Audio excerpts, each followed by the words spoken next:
know what you're thinking, but Nanako-chan does fit the pattern. She wasn't seen, but she was heard. What? Do you remember the politician who visited a local school and made the news several times? In those interviews, he always quoted a particular student he spoke with. The child became well known while remaining anonymous. That girl was Nanako-chan. A reporter who took interest in this released her photo and interview using her real name in today's evening paper. But even before that, this is a small rural town. Her identity must have been circulating for quite some time. Oh my god! I should have realized it much sooner, but I was hung up on the idea of people who were shown on TV. It didn't occur to me that this would qualify. What are we gonna do? Nanako-chan's home alone right now, isn't she? I'm on my way there as we speak to check on her. Yosuke-senpai is heading to the police station. He said he called Kanji-kun too. They'll explain the situation there. Alright, I'll join them right away, and I'll let Yukiko and Rise-chan know. Yes, please do. After knowing that Nanako is the next victim, panic ensues and everyone tries to find out what has happened. They deduce that a man called Namatame is the culprit, acting as a delivery man. Hang in there, Nanako! Daddy's coming for you! Shit!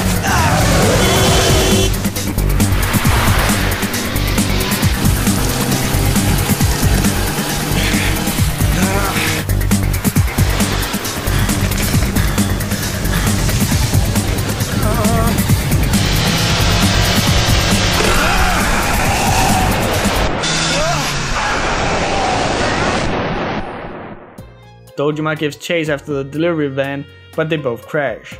Upon investigating the scene, the investigation team finds a TV inside the van, as well as a diary proving that Namatame is the culprit they've been looking for. Determined, the crew enters the TV world and finds this, a storybook version of heaven. The heaven motif comes from Nanako's belief that her late mother has ascended to heaven, as well as Namatame's personal delusion that he is a savior and that the Midnight Channel is a safe place for people. Mom? That's Nana-chan's voice! Mom? Where are you? Why did you disappear? Why did you leave me? No! Come back! Are these Nanako-chan's feelings? But I'm not lonely. I have Dad with me.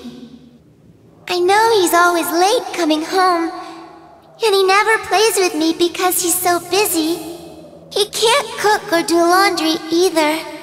He tries to be nice, though he is a little scary sometimes. But I love him. Big Bro is with me now too, so I'm not alone. I'm not lonely. Little kid. Telling herself she's not lonely so she doesn't fall apart. You idiot! We'll ruin everything if we act all sad. We gotta greet her with a smile. Nana-chan. As you progress through the dungeon, you also start hearing Namatame's thoughts, who believed that he was saving people by throwing them into the TV world. This is a reference to how information from the TV can be misconstrued by the viewer. This isn't true to you, but it's true to him. After all, he threw people into the TV and all of a sudden they come back seemingly fit as a fiddle and better than ever. He believed that the people he saw on the Midnight Channel were people in need of saving, and if he didn't do it, they'd end up like a woman he lost, which was one of the first victims, Yamato. Ah, you're the ones I saved. Don't worry, I'll save this girl too. Huh? Is this dude high or something? Quit talking shit and let go of the girl! Don't come near me! Nanako-chan! Calm down, Kanji-kun. We can't predict his behavior. We have to keep him talking. If we can discern his intentions, perhaps we can somehow deal with him. You put the people you saw on the Midnight Channel into this world, am I correct? They all want to be saved. Did I ever ask you to save me? You didn't save us, damn it! It was the exact opposite! If I hadn't put you in the TV, how would you have ended up? How would we? Are you trying to say we wouldn't have been able to face ourselves? What? But we nearly died! Yes, exactly. You kidnapped them. Yes or no? Yes. Why did you target local residents who became known through the media? Why do these people appear on the Midnight Channel? On rainy nights, on TV, they signal me to save them. You keep saying save this and save that. Are you saying murdering people is your idea of saving them? Murder? No, I'm saving them. How's that different, huh? All you're doing is killing people! If you want to think that, go ahead. I know. You chased us all the way here to kill. Well, too bad. I'm gonna save her. You asshole! You're not gonna get away with this! Shut the hell up! When confronted with his crimes, he denies he ever killed anyone, and that putting the people's lives in danger was a better outcome than for them to die. That him threatening their life was him saving them. Eventually, Namatame's eyes turn yellow like the shadow selves, showing he's become one with his shadow, the same way as Mitsuo had. Lost in their own delusion, having gotten the idea that the shadow self is the true self. When the group goes to attack, Namatame turns into Kunino Sagiri, the spirit of fog. What's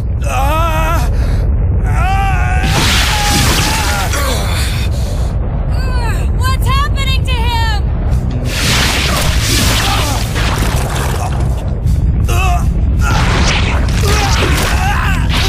If we don't do something, this could be bad! His powers are attracting more and more shadows to him! You guys got any suggestions? Look at him! He's merging with the shadows!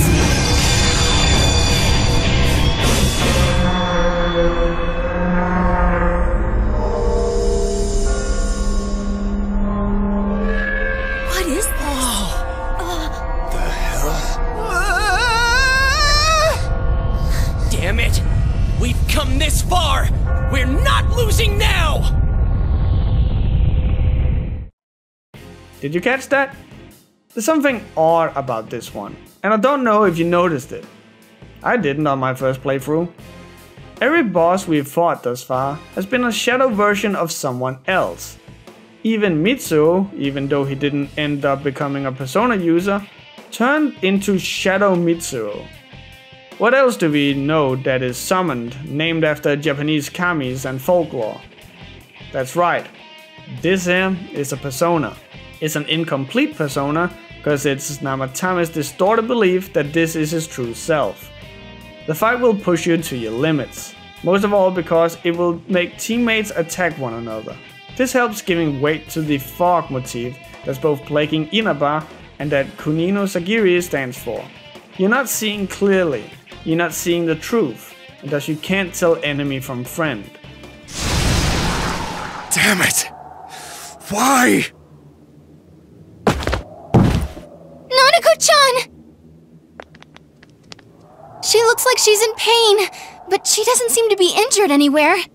This place must not be good for her! We need to carry her out, quick!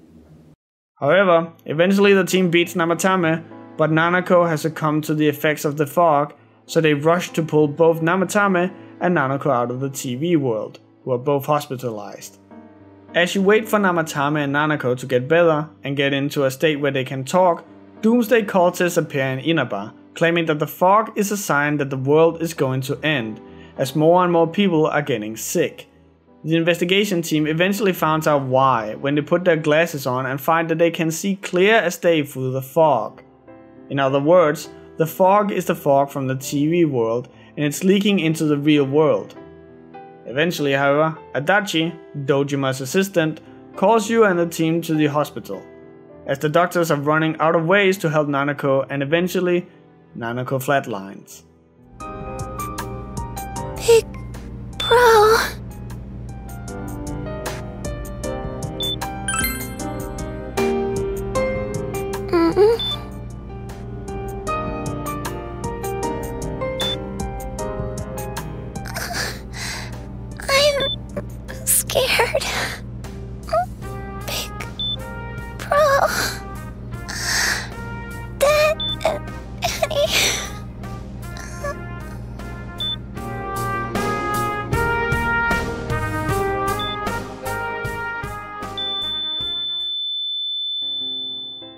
Dojima, enraged by Nanako's death, rushes through the hospital before eventually collapsing from his injuries, and he's taken back to his room by the doctors. The team realizes at this moment that Namatame is going to get away with this scot-free, because none of this can be traced back to him. Dojima-san probably knew that there's little to no chance Namatame would be convicted. Damn it. He killed Senpai, and now Nanako-chan. And the bastard's gonna walk away without paying for what he did. That's not right!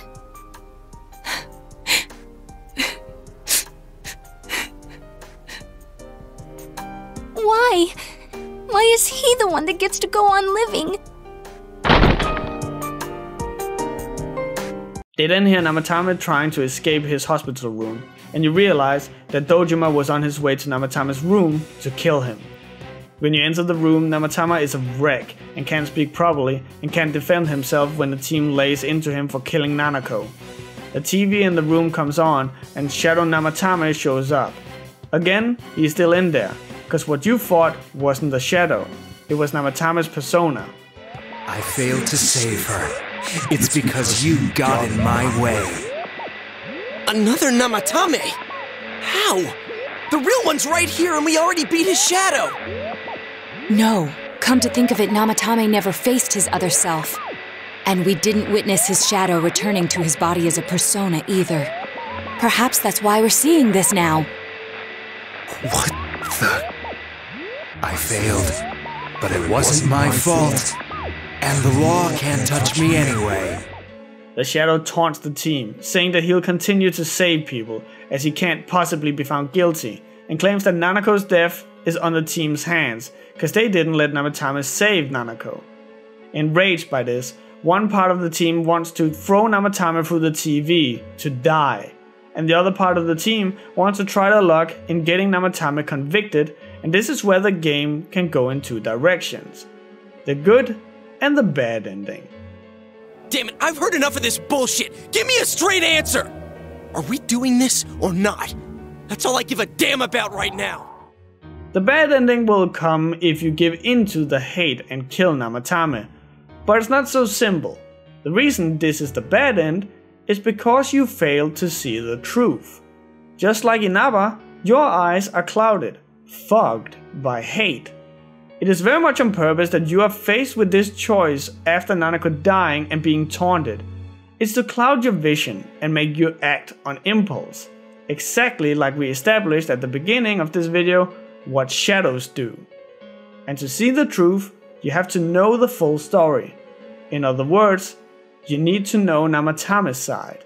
As of such, you spare Namatame's life and the team calms down. After leaving the room, you find out that Nanako was resuscitated, but Teddy has gone missing. Oh, there they are. Nanako-chan came around. Huh? What did you just say? Nanako-chan's alive? Are you serious? It's very rare to be resuscitated after one's heart and lungs fail, but it does happen. But until I know why she collapsed in the first place, I can't say for sure how well she'll recover from here on. Still, Nanako-chan's a fighter, and she's trying desperately to stay alive. So this isn't a joke? You're actually telling the truth? Nanako-chan. Oh my god.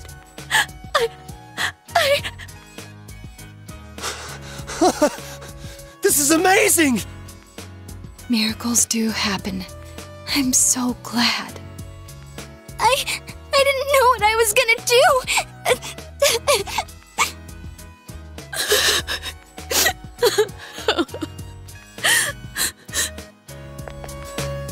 Come on! Stop crying, you two!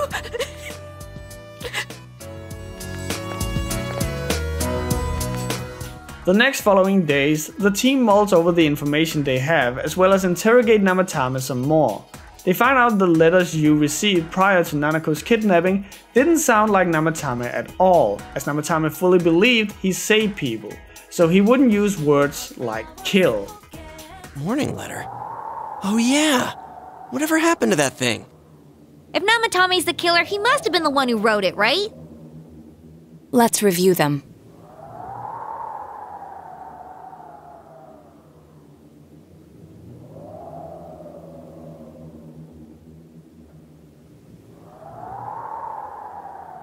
Yes, that's right.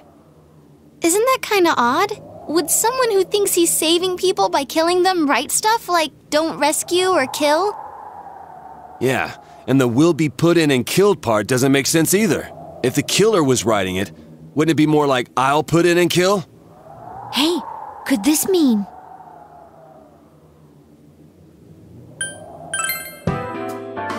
Yeah. It's almost like someone else wrote this letter. But only the killer would write such a letter and deliver it to Dojima-san's house, right? If someone else wrote it, that could only mean... Dear God. Since this is such an unusual case, I was absolutely convinced that other than the Kubo incident, there was one culprit. So Namatame really was trying to save his victims? Everything is exactly the opposite of what it first seemed. In Namatame's parlance, failing would have been the first two cases when the victims died. If he had used his method twice and failed both times, he would hardly have continued using the TV. And yet he did. It all seems to suggest that someone else wrote this warning letter while observing the entire case. Someone else? Then, it wasn't Namatame that killed Saki-senpai and the announcer? We can't say for certain yet. We urgently need to speak with Namatame face to face. And at the biggest choice of the entire game, you now have to pick who the real culprit is, and it's none other than Adachi, Dojima's assistant. Huh? What about him? Detective Adachi. A member of the police force. That is an interesting approach. It would certainly explain the lack of witness reports. It's the same reason no one ever reported seeing Namatame's truck. This is a small town, so everyone must have known who he is. And since he's a detective, people definitely wouldn't have thought of him as being suspicious. In fact, he could use his position to his advantage and hide critical information. Huh. Well, if you think of it that way, I guess it's possible. But we're talking about Adachi here, right? I mean, really? Adachi? He's your textbook lousy detective. Are we really on the right track here? After confronting Adachi about this, Adachi escapes into the TV world. They decide to call it a day and give chase the next day. Upon sleeping, Yu wakes up in the Velvet Room. The Velvet Room has always had a significance in the 3 latest Persona games. In Persona 3 is an elevator going up, as a reference to the giant tower, and in Persona 4 it's a car. Both things that carry you to your destination. They bring you to where you need to go. In Persona 5, however, it's a prison, which again fits the game's themes of emancipation and the fear of creating change. Normally in the Velvet Room you'll find Igor and his assistant, but in this instant, everyone is gone except for Teddy. I've been thinking all this time about who I really am, but I couldn't find the answer. I was no one from the start.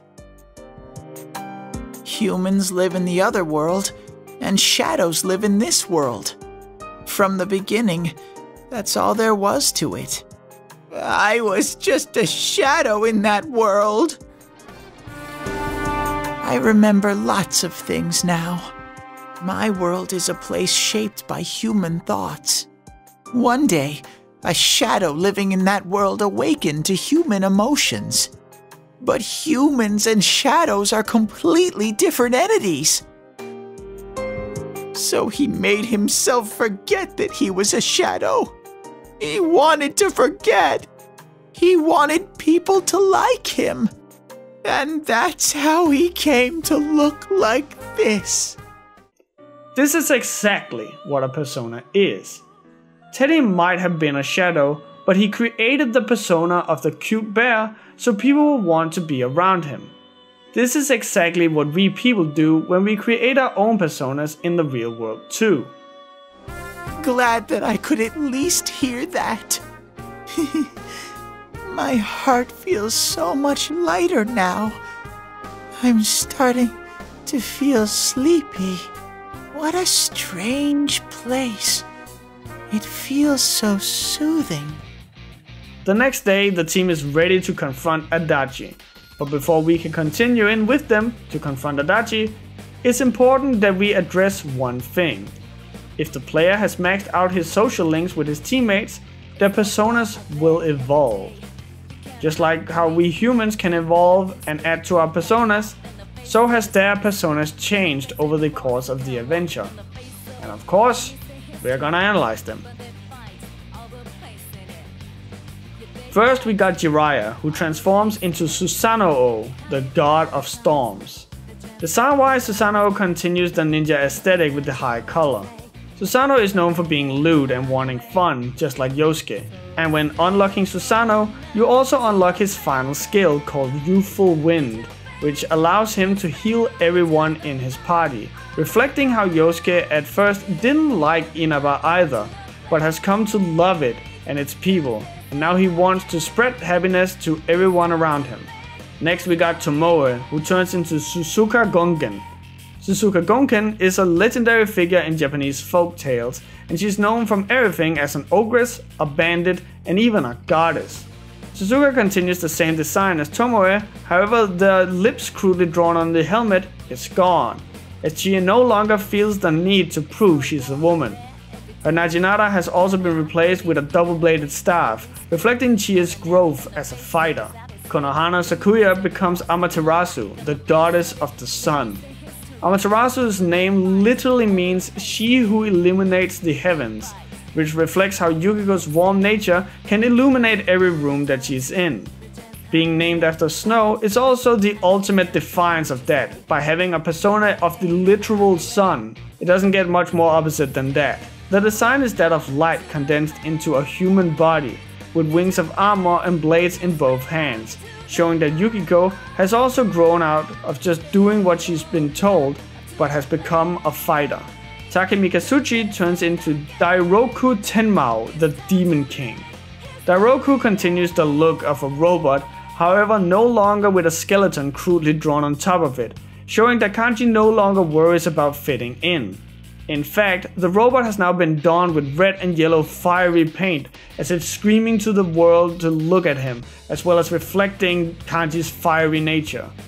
The samurai look refers to none other than Nobunaga Oda, a 16th century warlord known for his eccentric personality and cruelty in battle, who gave himself the title of Dairoku Tenmao. This fits Kanji well as, well, he's hitting people with a chair and just raw physical violence. Himiko turns into Koseon, the light of mundane voices and goddess of mercy and compassion. The design changes from just a telescope to now being a satellite with planets orbiting around it, referring to the people orbiting around her and her magnetic personality. In Legends, Koseon was unable to help all her followers, but then Amatma Buddha gave her 1,000 arms to help everyone at once. This is why Koseon has 6 arms and reflects on how Risa is now able to finally help people, having been given a divine power in the form of her persona. Kintoki Doji turns into Kamui, which isn't that interesting. What's interesting is that it's only part of the real name Kamui Mushiri, which is the home of the bear gods, reflecting how Teddy has found a home in the human world, a place to belong. Kamui's design is pretty similar to his previous one, with a few key differences here and there. Where Kintoki Doji would before wield the missile, now he's brandishing big sharp bear claws, reflecting how he's fully grown into his bear persona. He's also come to understand how much he just wants to make people happy, and thus Kamui now has a big happy smile on the front. And with his bravery that he's gotten through the adventure, he's also willing to put himself on the front line. So now he is the missile, as seen by the rocket booster coming out of his back and the tip protruding from his front. And lastly we got Yamato Takero, the legendary prince, the demigod son of a Japanese emperor. Yamato is probably the most interesting one of the group, and probably fits well with being given to the character you get to spend the least time with their original persona, Naoto. Yamato Takero is a title given to a legendary prince named Osu, who defeated his enemies valiantly in his father's name. When he died, his spirit turned into a great white bird. Naoto wants to continue her family's legacy of coming from a family of great detectives, and just like Takero, who defeated enemies in his father's name, so is Naoto trying to solve crime in the name of her family. As for the white bird part, we know Naoto is proud of her last name, as it refers to her family, and her family name just happens to translate to White Fortune. Just wrap your legs around me. My body